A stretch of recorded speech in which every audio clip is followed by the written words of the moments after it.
Well, welcome everyone. My name is Hayden Lee. I'm a Master Certified Executive Life and Leadership Coach, and I'm so excited to be doing this Enneagram series because I'm also an Enneagram expert, Enneagram specialist. I'm accredited in the Enneagram to work with clients on this. I'm also an accredited Enneagram facilitator, so I teach people this, and I speak about the Enneagram all over the country and all over the world. So today we are launching into the Enneagram Type 1, but before we meet our astounding guest today, I want to remind everyone what the Enneagram is. The Enneagram I define really as a system of self-awareness and self-development. It's not just a typing tool to put us in a box, but it really is an opportunity to learn more about ourselves, to really liberate ourselves and develop ourselves.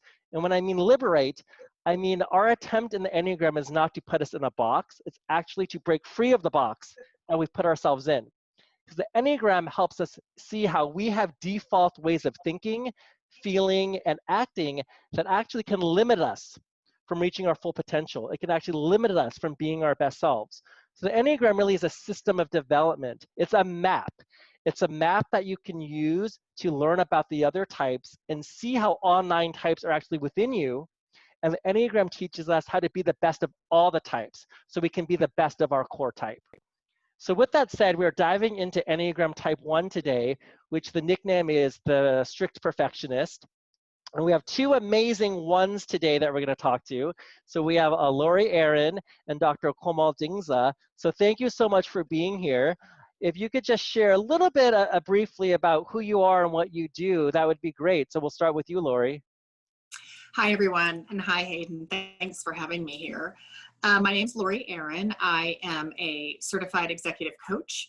I spend a lot of time in corporate America, and right now I work with senior leaders and entrepreneurs, really people who are moving through transition. I'm also a mom of twins. I've got 12-year-olds. I've got a husband and a great dog, and I live in Dallas. Nice. Thank you, Lori. What about you, Dr. Komal Dingza? Hi, everyone. Hi, Lori. Nice to meet you. Thanks, Hayden, for having us. Yeah. I'm excited. My name's Komal. I'm a physician here in Los Angeles, California. I specialize in physical medicine and rehab, so bumps and aches and things like that. I used to work in corporate medicine, and being on this path with Hayden's help, I no longer work in corporate medicine, and I'm starting my own business, my own practice called Four Oaks Regenerative Medicine. And so that's been exciting. And I like to practice what I preach. I like to work out a little bit more than I should. And yeah, I live close to Hayden, so I get to see him more than Zoom meetings. Yeah. Cool. Thank you, Komal. All right, so let's dive in. So both of you have done your professional Enneagram with me, which the Enneagram instrument I use is specifically called the Integrative Enneagram. And both of you, read through your assessment. So I'm curious, when you first were reading through your report of your Type 1, what were your first impressions? Like, what jumped out at you? What were your thoughts? Who wants to share first? Well, I'll jump in. I felt, first of all, I thought you were really superb, Hayden, at helping me understand what the report, there's a lot of good content in the report. And I felt like in many ways, it got me is I guess what comes to mind. Like I'm reading these words and descriptions about how I react to things or how I interact with people. And it gave me language that I really didn't have before I read the report. But more than just words on the paper, it was the dialogue that you and I had afterward, where you were showing me and teaching me how I could use this information about how I act and how I interpret kind of the world in a way that either serves other people, better serves me. Is just, being in the flow and in an ease with life. So I found it to be pretty extraordinary, and I feel like I'm still learning it. It's not a one and done for me. It's been more of an indulgence and an exploration. Yeah. How about you, Komal? So I first did the Enneagram with Hayden, I think it was about 3 years ago now. And I had a similar experience with Hayden. He really helped. It was a little bit intimidating for me, or daunting, to sort of take the lid off and discover what's been, inside all these years, what I've been feeling, and putting words to it and describing it. So Hayden was really good at making it very digestible, making it so that it wasn't daunting, it wasn't intimidating. But I think firstly, I was surprised that this one test could understand me so well, and put into words like line by line. I felt like I was a poster child of what they were talking about. So many things were so apt. But I mean, to be honest, at times, again, this is part of the one, Hayden will tell us, I was a little bit perturbed or upset by the fact that it was able to really get down into who I was without knowing me. So, and I think, as Laurie said, I did it 3 years ago, and I still refer back to it. I still pick Hayden's brain about it, and I'm still learning a lot. I think there's so much in there that it's not something you just one and done. Yeah, thank you. It's a good reminder. I want to tell everyone that the Enneagram is about motivation, not behavior. Right? So each of the 9 types has a core motivation. And for the core motivation of the one, it really is this motivational need to be good, to be perfect, or to do the right thing. So how does that resonate with you two ladies as like a driver that's within you, this need to be good, to do the right thing? I think it's a good question. And here's, I guess, what I would offer that.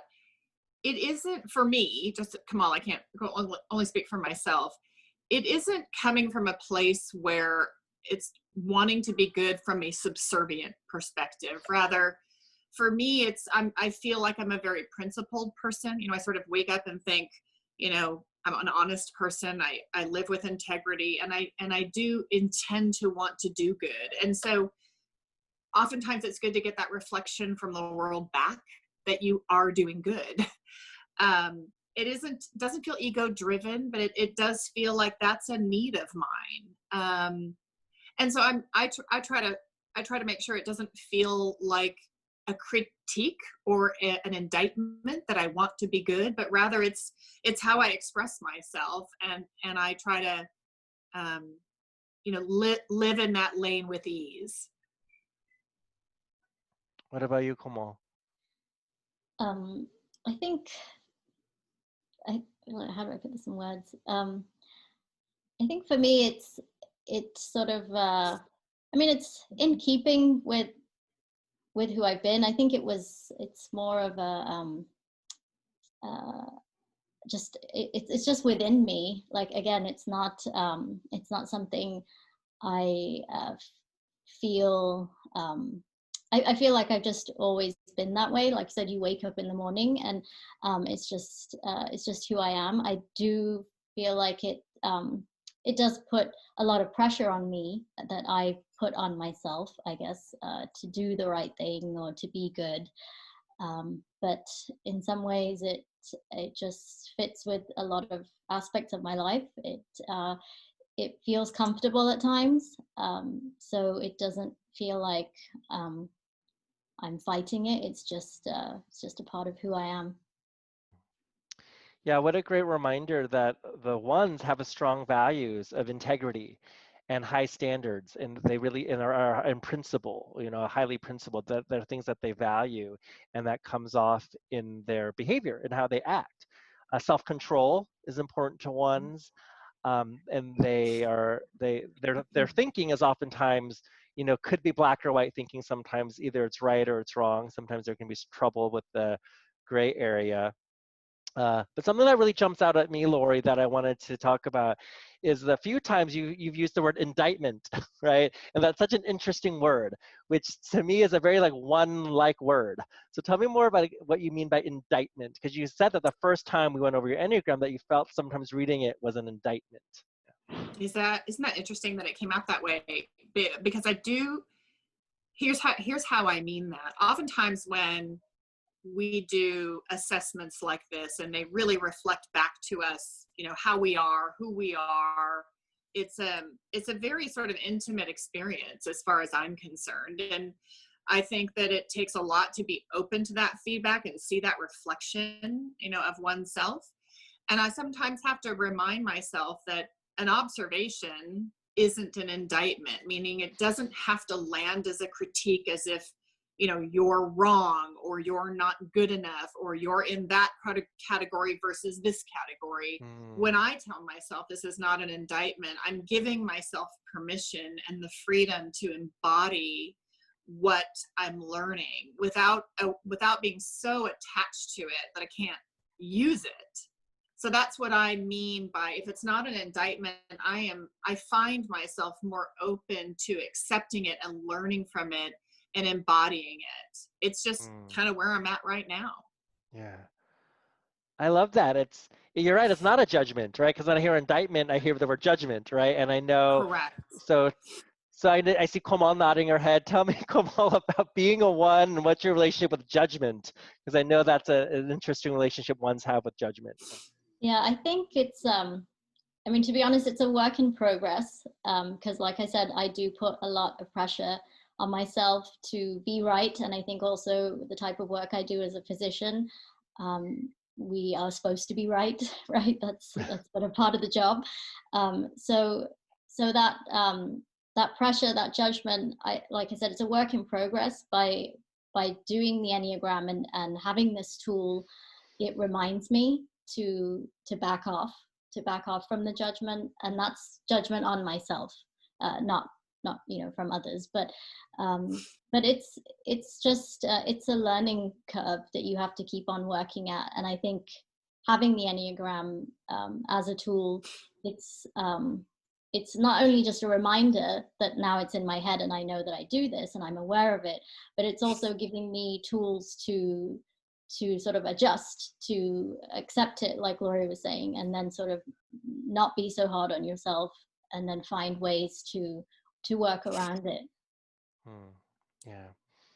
And I think go ahead, Laurie. Well, I'm sorry. I was going to say, I also find, and I'm playing with this ever since having gone through the assessment with you and then the debrief, I find myself really noticing the things that the report tells me are so. And I notice them in a way where I can see them coming. Oh, for example, that's my black and white thinking.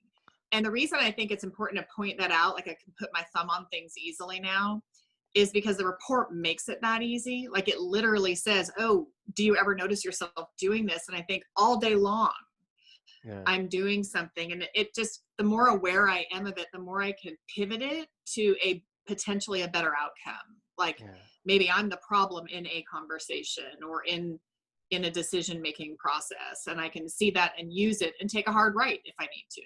Yeah. I think that's great. I acknowledge you for that, for using the Enneagram for what it's designed to do. It's to create awareness and then to develop into a better version of ourselves, right? But we cannot do that unless we know what we're doing that may be holding us back, right? So with ones, ones have great strengths. Like Komal was talking, as a physician, there is a lot of, pressure to get things right and to have good attention to detail, which ones can have. So attention to detail, having high standards, being highly principled, that's all great things. But what the Enneagram also teaches us, that any strength in excess can become a weakness, right? So any strength in excess can become a weakness. And that's where some of the blind spots come in, which Laura was talking a little bit about. Sometimes blind spots of that black or white thinking, or other blind spots maybe, your high standards may come off as critical or too critical of other people.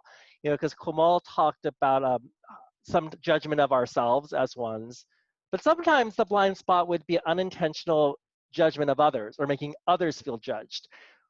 What are your thoughts on that? Yeah, I've definitely experienced that. And I think I experience it more with people that are closer to me because I know them more. Well, I know them better. And it's that feeling of trying to hold everybody else to your own high standard. And that was a huge blind spot, like massive. So that having the Enneagram, like again, like Laurie said, like it makes these these, not alarm bells, but just like reminders go off in your head. So next time I feel my instinct to do that, to put these judgments or be critical of others, to have them, held to my standard, I can catch myself. And now almost when I do it, sometimes I can't say, I'm not perfect. I can't say I catch it all the time, but now I almost find it funny because I feel it's happening in my mind. And then I thought, oh, there I am again. I'm doing it. So yeah, now sometimes it's a joke. Yeah. Lori? Yeah, I would say I couldn't agree with you more, Kamal, and I find myself doing the exact same thing. But let me add to that, because something just happened today. If I reflect on it, it would be kind of fun to just bring it to this call. I find myself like, if something's actually not right, and let's just say that, we're in a meeting and talking about something kind of ridiculous for 20 minutes and we have to move on, or it's not going our way, I find myself getting frustrated because I know we only have 30 minutes and we've got X amount of other things to talk about. And so I find myself, my head is thinking, how do we get all this into the 30 minutes? It's kind of ridiculous when I say it out loud like this, but here's what I want to share. I think that I can sometimes physically might show that frustration or resentment, or, cross my arms, like kind of, I've had it with this. Not to be rude by any stretch, but I think I do have a tendency to kind of check out when, I'm just no longer interested in being unproductive. And, I'm not sure that's how I want to come across. So if anything, this is just such a high level of self-awareness that I find that to be useful, because it will teach me how to live in larger limits or different limits, and just show up differently in a meeting or the world. Yeah. So blind spots are important to pay attention to and just sit with before you just autopilot your way through them. Yeah. I think that's a great point, Lori, and that is actually one of the blind spots of the ones. And when things aren't going your way, or when things aren't going as planned, or it's not as to your standard, there is the anger and irritation that comes up. And even like Kamal was saying, she holds a lot of people, especially those who she cares about, to a high standard, and when they don't meet it, then it sets yourself up for disappointment, but then you get into anger and irritation. How the interesting one thing, well, we'll talk about anger in a second, as that's the vice of the one. Each of the types has a vice. But the interesting thing about ones is ones are self-aware enough to know that it's not polite to be outwardly angry. It's not really nice to yell at people. So there is this, you're not outwardly angry, but like Lori was saying, the body language is a tell. People know when you're irritated, angry, even though you don't say you're angry, or you actually may be smiling. Kamal and I actually would talk about this often when she had patients. Like, she would be so irritated with her patients, but she'd be smiling. But I would tell her, well, I'm sure your patients probably know you're actually very irritated and angry at them, even though you don't need to say it. So tell me a little bit about the blind spot of that anger, that people, you might not be expressing it or saying it, but people know. Yeah. Like that example you gave, it's a good example. And again, it's it's a patient, but for me, those patients, they're close to me, I care about them. And so I put this high standard on them because I want them to get better. I want them to feel better. And so all these things that I'm suggesting, I really put a lot of pressure that I want them to get better, to feel better, to get to that standard. So I should asterisk my irritation comes from a good place, but it's because I want more for them. Yeah. And so yeah, definitely, whether it's at work, whether it's at home, but I see that a lot, that irritation will sort of just fester and become and people that know me well, they can tell when it's like, oh, do you have something to say? I'm like, oh, no, nothing at all. So but yeah, again, I see it happening, and the more self-awareness that you grow into with having these kind of tools, it still happens. I'm not going to say it doesn't, but I can pick it out when it's happening. Yeah, Laura, did you want to add to that? Well, I don't think there's anyone on earth that knows me that would say, well, she's an angry person. I don't give off that vibe. I don't feel like I live my life that way. Does that mean I'm never angry? Absolutely not. There are many where I've become angry, but like Kamal, I'm more apt to sort of disengage or make some flat out comment that is just more constructive and basically says I'm checking out. But I'm not a yeller. I don't outwardly show anger the way somebody might traditionally. I don't yell. I would never yell at a meeting. I would just say something constructive and say, let's turn the page. Yeah. Well, which is a very one thing to say, because, Perhaps. I was just well, going to I'll say tell the you same why. thing. Because ones are great at self-control. They're good at controlling their emotions. So ones sit in the action center of the Enneagram. There's 3 centers: action center, feeling center, and thinking center. So 3 types sit in the action center: 8, 9, and 1. And 8, 9, and 1 all have an interesting relationship with anger. So 8's relationship with anger is outward. 8s are explosive, reactive. They will tell you straight up why they're angry at you, and they will be very blunt about it. 9 is the peacemaker. So their relationship with anger is more that it's a confused relationship. They're kind of passive aggressive. They don't really know what they want. They can appear a little bit wishy-washy. So they will not say their needs, but they will say yes to something when they mean no.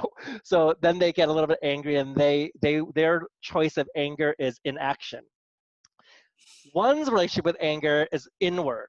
So remember, they're really good at self-control, and they're good at controlling their emotions because they don't want their emotions to get the best of them, because they know that that's not the polite or right thing to do, to get overcome with emotion. But that doesn't mean y'all don't have emotion, right? We are humans. Right. We have emotions. So the 1 is that's how it's different than the 8 and the 9. The 8 is outward anger. The 9 is a confused, passive aggressive, don't know what to do with their anger. And the 1 is kind of a repressed controlling of the anger. So that's what I was saying, as Lori is very accurate, that people would not describe you as angry. I would not describe you as angry, but that doesn't mean that you don't have anger. It's more of a really controlled anger. Yeah, and I would almost say if I would just look at that as face value, you did a great job explaining that holding in one's anger may take may have a higher cost associated with that. Just a lot of mileage. I don't know, Kamal, if that's how you feel in your world, but I do believe that probably letting things out and releasing them, that there's some health to that mentally. I don't know. I think I probably want to visit that and sit with that a little bit, because holding things inside just doesn't even sound healthy to me. Yeah, I would agree with that. I think that having that level of self-control and containment, if you don't let it out or express it in some way, then it's either gonna boil over or just again make you fester about something that you should just be able to let it go. Well, that's a good segue. Yeah. Oh, go ahead. I was gonna say, the older I've gotten, I imagine once you're an Enneagram 1, I mean, you're sort of always the Enneagram 1. You don't you're always a 1. You're always a 1. So as I reflect back onto me being a 1 when I was 25, clearly I was experiencing the world as a 1 differently than I am at my age now. So I guess what I'm offering here is that potentially with evolution and wisdom and maturity, some of the self-control is probably easier than when you're 25. Hayden, would you agree with that? Absolutely. The Enneagram, we are born, the theory is we are born our type and we die our type. But it's more about the more developed you are, the more work you put into yourself, you become more and more the best of your type. And you're right, how, we call it healthy or unhealthy. Like an unhealthy expression of a 1 at 25 is very different than maybe a healthier expression of a 1 at 45, right? And of course, life gives us lessons. But I love how even the younger you are, and you learn about the Enneagram, you have the opportunities at a younger age to develop into a better version of yourself. Yeah. I wanted to offer also, so we talked a little bit about the vice of the 1 is then anger, but we touched upon the virtue of the 1, which we haven't named the word, but I hear both of you talking a little bit about expressing your feelings, expressing your anger, and the beauty of letting things go. So the virtue of the 1 is serenity. right? So the virtue is not something that you can be all day, every day, because that would be impossible. But it's this idea of serenity, of, striving towards peace, striving towards serenity, striving towards letting things go.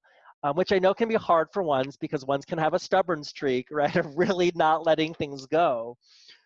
But like Lori was saying, at the end of the day, when you don't let something go, the only person you're hurting is yourself, right? So this idea of serenity, to really sincerely let things go, like let go of anger or people that you're angry at that doesn't serve you.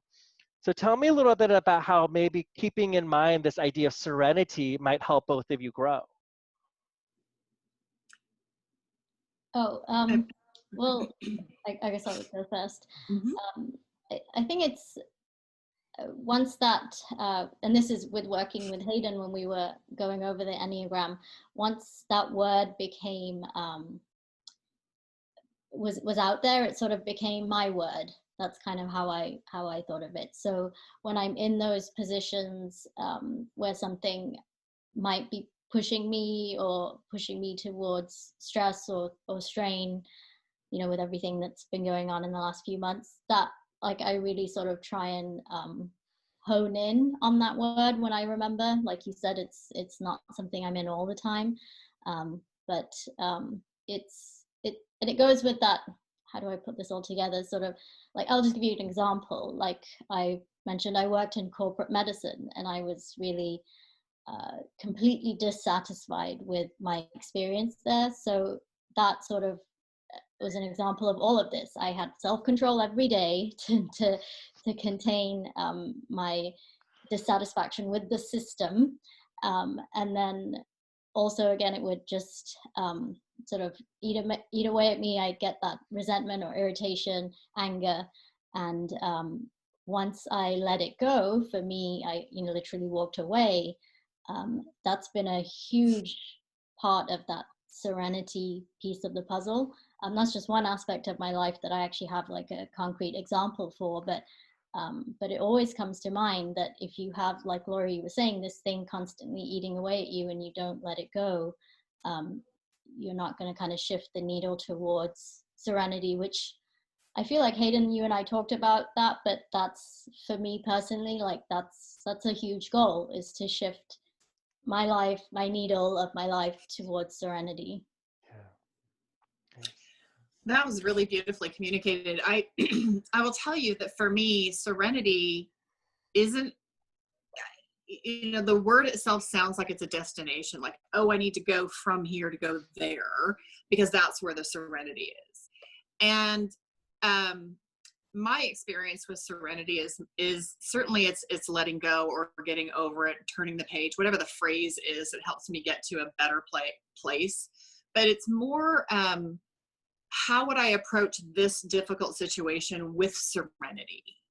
Or what would it look like for me to say something that would create a more serene, meeting or trip or whatever we're experiencing? It's more of a, what can I bring to this that would make us all at ease, is sort of how I experience serenity. And that's just where I am right now. I'm not even sure if that's right or wrong, but it's how I'm using the learnings of being an Enneagram 1. And I do think that living a life of serenity, or what that suggests, is a healthy way of being. Yeah. And if we're ones, we're constantly gravitating toward being perfect or doing the right thing and bring principles. So that's a nice like countermeasure to bring in, to offer, just to live more balanced. I mean, that's how I'm interpreting this. No, I love that, Lori. I think, and I just want to call attention to, there's no right or wrong way to do serenity, right? Yeah. And serenity is not, you're right, it's not a destination. It really is a way of being. And, in our other coaching mastermind group that you and I are in, right, we always say a goal is a place to come from, not a place to go to, right?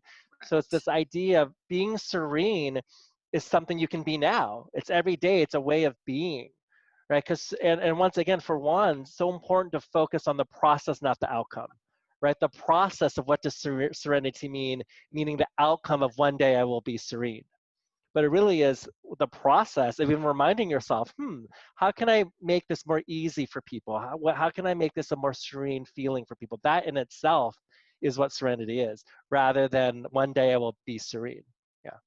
Yeah, and just one more thought. So yes, how can I say something or do something that would make this scenario more serene? But it's for the sake of, because they will get the best of me as a one at the table if I'm in that space. Yes. And I would expect that if I'm contributing that way, that might have some ripple effect and other people will hopefully bring out their best. So it's for the sake of something, for the betterment of something versus just selfishly wanting to be serene, if that makes sense. Yeah, that does make sense. I want to go into into the lines, which is, lines, as I've covered with you, is ways to use the Enneagram as a map of development. So for the ones, there's lines to the 7 and to the 4, and there's different ways to use the lines, but I don't want to get too in depth with, too like detailed with the lines. But lines, for one, is the line to the 7, which is the enthusiastic visionary, is a way to develop yourself by seeing things in a more fun way, a more spontaneous way, in a way that's less pressure, just to like go with the flow and less black or white thinking. The line to the 4, which is the intense creative, is a way to be more artistic or creative, express your emotions in a healthy way, have deeper connections with people without judgment. So those are two ways to develop as a 1, leaning into your 7 line or your 4 line. So tell me what jumps out at you, either the 7 or the 4, that might help you as a 1 develop further. I think definitely the 7 is something that has jumped out at me, or I've gravitated towards. It kind of it's definitely less pressure. It's like you said, more spontaneous, less rules, less rigid. There's no plan. You go with the flow. I think I've used that tool more, or that map, whatever you want to call it, than the 4. I think it speaks more to me, whether it's socially or at work. Again, like I keep giving these examples because that's what I'm going through right now, is launching this practice. So it's what I live, eat, and breathe. But yeah, it's definitely like a night and day. Being an entrepreneur now is, there's no roadmap. Everything can be spontaneous from day to day. So sometimes it's hard, but now that I have these tools and it's in my mind, I kind of look at it as like, okay, when I go down this path, this journey, it's more my 7 side that I'm kind of trying to get towards, rather than that rigid roadmap A, B, C kind of one side of me. I have to sort of let that sit in the background and use the 7 more as like, okay, roll with the punches. This is going to work. Maybe it won't. Try again kind of attitude. Yeah. Thank you. What about you, Lori? Gosh, I think I'm opposite. That's so interesting. I love being around 7s because they just light me up. Like, it's so fun to listen to entrepreneurs who are so visionary and so creative, and it just feels like a fun ride. Like it's I just love being around them, and I can see them. I can literally point them out at a table and say they are a 7 without even knowing them. I find myself connecting more quickly and easily to the 4, that creative, that intensity. I think people who know me might say I have an intense side to me.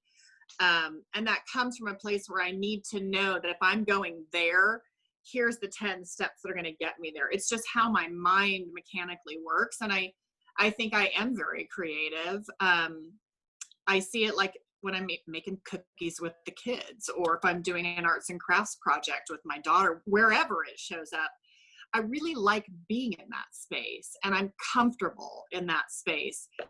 I'm a little more uncomfortable in the 7 space because I'm not acquainted with that part of me yet. And maybe I will when this next chapter of life begins. But right now, I feel like I'm just flipped from you, Kamal. So it'd be fun for us to chat after. Yeah, that's just really kind of interesting. Yeah. play Well, I with think that a little bit. I love the Enneagram as a map because we've just identified some growth work for Lori is to lean more into the Yeah. 7 and for Kamal to lean more into the 4, Yeah. right? So I think that's why this is such a great thing is there's always ways to develop ourselves further. But if you remember, Lori, when we were in person in our coaching mastermind, remember, I think your homework for that weekend was just have fun and just let go and Yes. see what happens. So what did happen that weekend when I just That is instructed? exactly what you told. So so fast rewind, not fast forward. You did this for me, this Enneagram right before this first mastermind, and we're sitting in a circle of 32, I think, extraordinary people. And it was a bit intimidating, just the thought of being in that circle. And your advice for me was perfect. You just literally said, go and have fun. Like, just see what shows up. Have no agenda, because I will seek an agenda. If I don't see an agenda, I will create an agenda. Like, I'm all about that. Yeah. He said, just let it go and just experience it. And it was perfect advice. And I'm glad that I was able to take it in, because what happened was I saw things and experienced things in that circle that I know I wouldn't have if I was all in my head. And it was because of your advice that I was able to just shed that and truly be present and enjoy the people and the dialogue and the emotions and the powerful conversations that took place because of how you told me to show up. So I appreciated that push. I want that push again when I'm experiencing things like that. That's the advice I would need as a 1 to really show up. Yeah.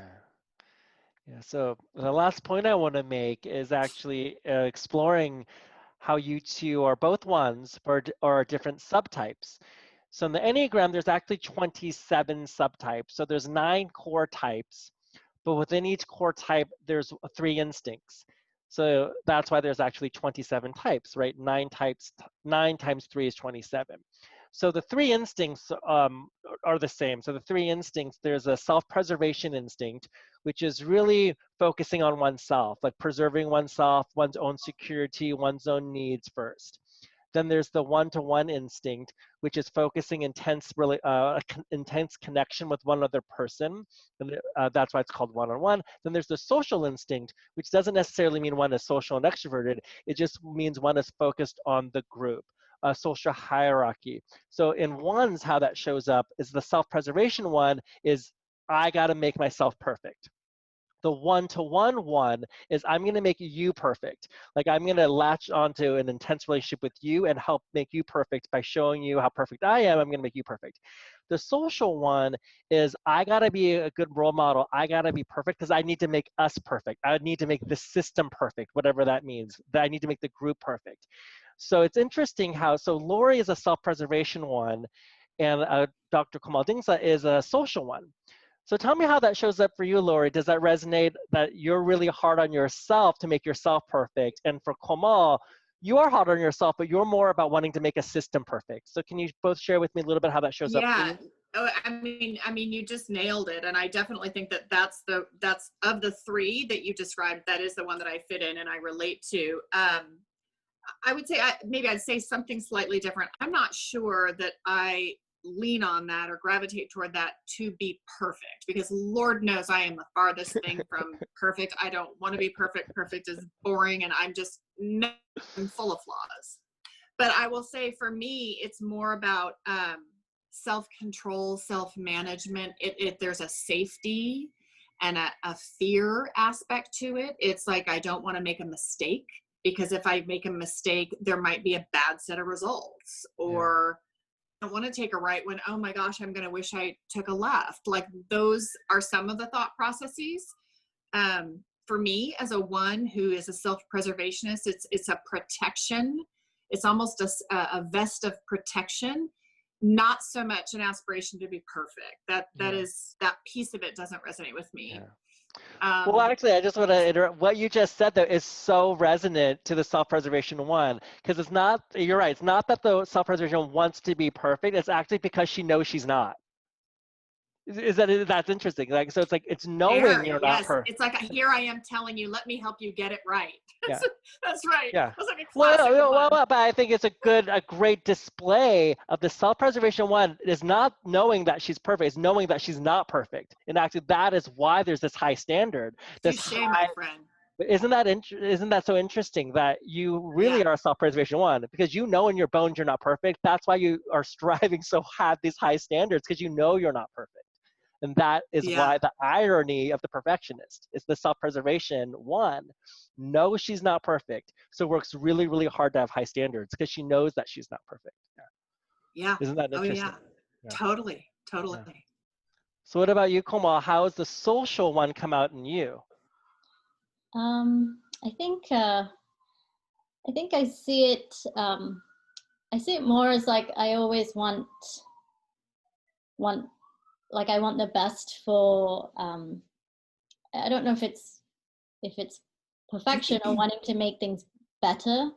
I think I put the perfection bar on myself, but as far as a social one, whether it's like my group of friends, family, work, I always want to strive to, I guess, again, putting the pressure on me to do my best so that will reflect the best for my friends. So I guess I'm thinking of other people. It's, I want, again, when it's a patient, I think it comes with the job, like you put yourself second and you put them first. You want what's best for them. And same with friends and family. I think it's more just wanting what's best for the group. Yeah. Well, absolutely. And if I may add to that, it's about being a role model. It's about, being a really good role model. And I know you take a lot of pride in your work, right? I'm just going to, in terms of as a physician, it's wanting to be a role model for being a really great physician and showing the medical world what is possible with medicine. I mean, don't be humble here, Koma. I know you. Yeah. Like, tell me Yeah. more about how you are striving to be a role model of what's really possible in the system of medicine, because that's what this is about, right? That's why you're Yeah. so. Yeah. I mean, trying to, like I said, trying to bring out the best is again, it all comes full circle, like putting pressure on myself, but wanting to see the best that we like. Okay, not to change the subject, but in my opinion, healthcare right now is not in the best state. So I'm always, what I'm doing is I want to create a new space where I can do something better for the world. So again, it's for everybody else. Like I want to create something that's going to bring something of value to other people. Yeah. Absolutely. No, it makes perfect sense. It's like you know that the bar needs to be raised in medicine, Oh and yeah. you want to raise the bar, but you also know that the bar cannot be raised in medicine unless you yourself don't raise the bar on Yeah, if yourself. I So lead that's by example, and that's what I'm yeah, always saying, practice what I preach, lead by example, all of those. I yeah, mean, I feel like I should have a tattoo because I say those two sentences like yeah, several times a day. yeah, But yeah, I yeah, guess when you put it like that, that's exactly what yeah, I'm doing. yeah. Yeah. Well, wonderful. Well, ladies, thank you so much. I'm conscious of time. This has been so fun. So, final words for me. What do you love about being a one? And what do you want the world to know about what you love being about a one? Being a one. Yeah. Oh gosh. I without putting a ton of thought into that, I am very comfortable being a one, because I feel like there's something sort of foundational about it, just being maybe pure and simply trying to do the right thing to serve other people, or not in a pleasing way, but just to be honorable. So that feels like a comfortable place for me. So I can align with it. I'm okay being a one. I want to be the best one I can be. Yeah, Yeah. I love that. What about you, Kamal? Yeah, I mean, I completely share that sentiment. I think I said it earlier. It's just who I am. So like I feel like I can go to sleep at night knowing that I did the right thing. Like I don't Yeah. have any leftover thoughts in my conscience about like, oh, I shouldn't have done this, I shouldn't have done that, because of my integrity, because I'm conscientious, and all those buzzwords that are one words. I mean, that's who I am. So I mean, yeah, I definitely feel like I can lay my head on the pillow at night and I don't have anything to second guess myself, because I did what I feel was I live my life with integrity. I try and do the right thing. Yes. Thank you, ladies. The world needs ones, right? We need people who have high standards. We need people who have high integrity. We need people with high principles to remind us that we can all have a higher standard. So thank you so much. Like, this was Thank so you, fun. Hayden. And I love seeing the different flavors of, you're both ones, but being different flavors of being a self-preservation one and a social one. This was awesome. So I appreciate you very much. So thank you everyone for tuning in. If you want to learn more about my work in the Enneagram, please visit my website, haydenlee.com. That's HAYDENLEE.com. If you want to set up a interview with you and your Enneagram type. And of course, if you're watching this on YouTube, please like and subscribe to this channel below. My YouTube channel is Hayden Lee Coaching. Thank you again, ladies. And Thank thank you, you. Hayden. Go out there and Thanks, do Hayden. great work. And yes, hold us to a higher standard because the world needs it. So thank you, everyone. And thank you, viewers. And we will talk to you soon. Thank you.